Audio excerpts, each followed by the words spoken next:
Қоғамда әйелдер киімі ниқаб деструктивті бейімділік элементінің бірі ретінде қабылданады. Осы бойынша сіздің ойыңыз қандай? Араб тіліндегі ниқаб сөзі бетті бүркемелеу, бетті жауып тұратын перде деген мағынаны білдіреді.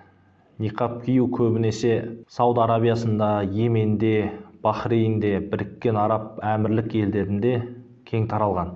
Бұл жерде біз әуелі шариғи үкімі тұрғысынан хиджаб пен ниқабтың арасын ажыратып алғанымыз жөн.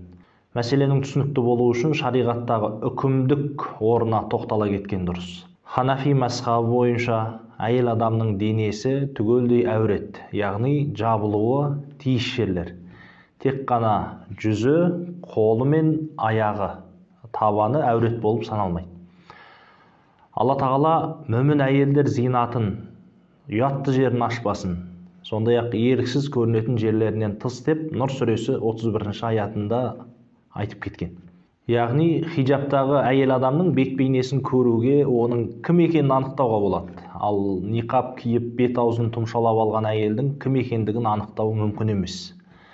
Мүмкін қап-қара киіммен тұмшаланып жүрген ер адам шығар, мүмкін террорист шығар. Кейде бұқаралық ақпарат құралдары арқылы ниқаб немесе паранжа киіп алып, астына жасырынған террорист ұйымдарының адамдары, соның ішінде кейбірі ер адам болып шыққандығы да айтылып жүр.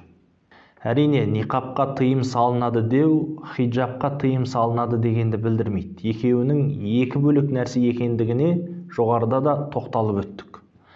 Сондай-ақ қоғамда ниқаб мәселесін ислам дінінің негізгі міндеттері ретінде көрсету, оны тықпалау ислам дініне жасалған қиянат болып табылады.